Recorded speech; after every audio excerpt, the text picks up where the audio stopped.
আসসালামু আলাইকুম আমার প্রিয় দর্শক, আশা করছি যে যেখানেই আছেন সবাই খুব ভালো আছেন, সুস্থ আছেন।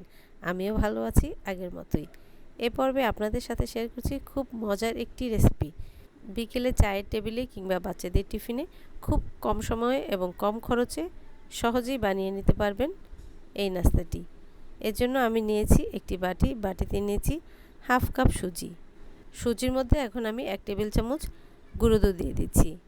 দিলাম সামান্যতম লবণ দিয়ে সুজি, গুঁড়ো দুধ, লবণ একসাথে ভালো করে মিশিয়ে নিব। সব কিছু একসাথে মিশিয়ে নেওয়ার পর এর মধ্যে দিয়ে দিচ্ছি একটি ডিম ফ্রিজে থাকলে অবশ্যই 1 ঘন্টা আগে বের করে নিতে হবে। এবার সবগুলো উপকরণ একসাথে মিশিয়ে নিব। কিছুক্ষণ এভাবে মিশিয়ে নেওয়ার পর এর মধ্যে দিয়ে দিব চিনি। এখানে আমি 3 টেবিল চামচ চিনি ব্যবহার করেছি। আমি আজকে চিনি পরিমাপের জন্য যে টেবিল চামচটি নিয়েছি সেটি হচ্ছে 15 গ্রামের। আমার কাছে মনে হয় হাফ কাপ সুজির জন্য 3 টেবিল চামচ চিনি যথেষ্ট। আজকের ভিডিওতে আমি হাফ কাপ সুজির জন্য কি পরিমাপে কতটুকু কি লাগবে সেটা দেখিয়েছি। আপনারা যদি বাড়িয়ে নেন সেই অনুযায়ী উপকরণগুলো দিবেন। 1 কাপ সুজি নিলে 2টা ডিম ব্যবহার করবেন।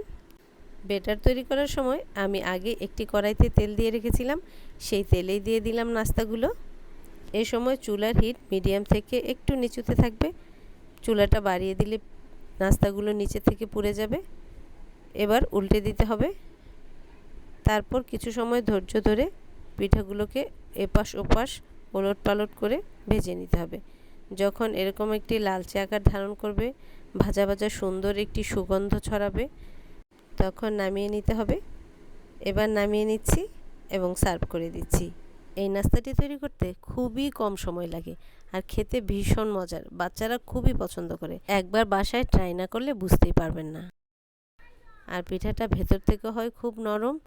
আশা করছি আমার আজকের রেসিপি কারো ভালো লেগেছে। রেসিপি ভালো লাগলে পথিস রেসিপির পথ চলার সাথী হয়ে থাকবেন। সবাই অনেক ভালো থাকবেন, বেশি বেশি হাসবেন। আল্লাহ হাফেজ।